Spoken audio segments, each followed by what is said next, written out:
হ্যাঁ, বলেন আপনার যেই সমস্যাগুলো ছিল ইবাদতের বিষয়ে, আপনার শারীরিক অসুস্থতার বিষয়ে, মাথায় যে চিন্তা ছিল, কোনটার মধ্যে কতটুকু পরিবর্তন আসছে এবং আপনি যে মূল সমস্যা নিয়ে আসছিলেন সেইটার কতটুকু অগ্রগতি হচ্ছে প্রথমবার চিকিৎসা নেওয়ার পরে?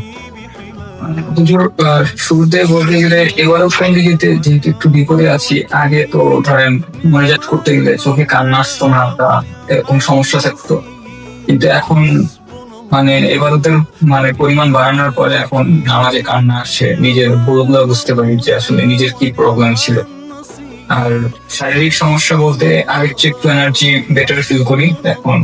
আপনার ইবাদতে আগে যে আগ্রহ কম ছিল, এখন কি এটা ঠিক হয়েছে মনে হয় বা অনেকটা উন্নতি হচ্ছে? আমি আগের চেয়ে বেশি আল্লাহর প্রতি ডিপেন্ডেন্ট হচ্ছি, এটা আমি বলবো। আগের থেকে আরো বেশি আল্লাহর প্রতি ডিপেন্ডেন্ট হয়েছেন? হ্যাঁ।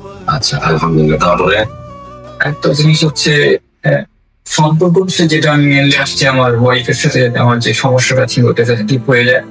তো তার ব্যাপারে পজিটিভ বলতে গেলে আমার যে শ্বশুর আর কি বর্তমানে উনি আমার খুব সম্পর্ক নানাও হন, উনি বর্তমান সময় ওনাকে জানানোর পর উনি একটু আমার মনে হচ্ছে উনি পজিটিভ দিকে আগাচ্ছে।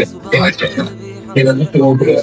মানে আপনার স্ত্রী যে দূরে ছিল, আপনার কাছে আপনার সাথে থাকতো না, আপনাদের বিয়ে হয়েছে কিন্তু একসাথে থাকতে পারতেন না, অথবা তাকে আনতে চাইলে এই ব্যাপারে কোনো পারিবারিক সাপোর্টও সেভাবে ছিল না, জানা থাকা সত্ত্বেও। সে অজানা ছিল শুধু আমার মাটা। হ্যাঁ, এখন এইটা পারিবারিক ভাবে অগ্রগতি হচ্ছে।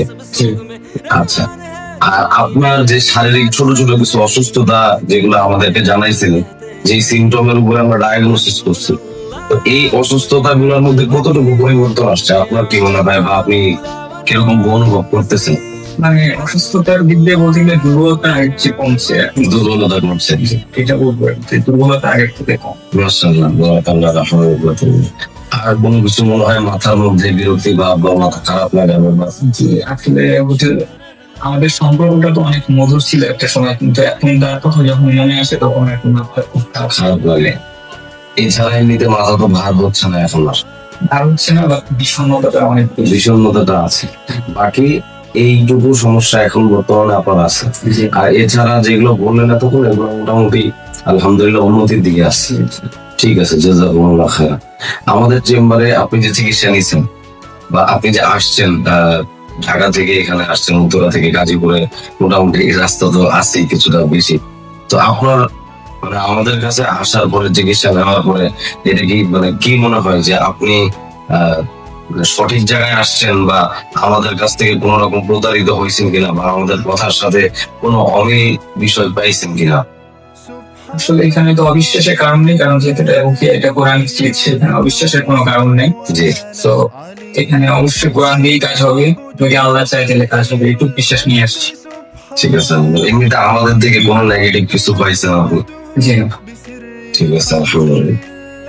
গাজীপুর শিববাড়ি বাস স্ট্যান্ড, এই মোড় থেকে, হ্যাঁ, এই যে মোড়টা থেকে ঘুরেই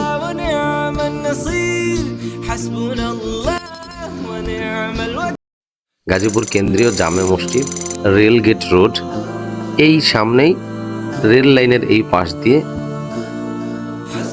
বামে এই যে কলাপট্টি, এখান থেকে রেল গেটের এই দিক থেকে কলাপট্টি দিয়ে এই যে মার্কাজ রোড, হ্যাঁ দেখতে পাচ্ছেন, মার্কাজ রোড দিয়ে একটু সামনে আসতেই মার্কাজ ব্রিজ বলি আমরা, বা ভুরুলিয়া ব্রিজ, এই যে এই সামনে ঢালেই ডান পাশে আপনাদের সুপরিচিত 7 বছর পুরনো প্রতিষ্ঠান গাজীপুর হিজামা সেন্টার, গাজীপুরের সর্বপ্রথম হিজামা ও রুকিয়া সেন্টার। আপনাদের সিরিয়াল বুক করার জন্য এখন স্ক্রিনে দেওয়া নম্বরে যোগাযোগ করে আপনারা এই লোকেশন দেখে চলে আসুন ইনশাআল্লাহ।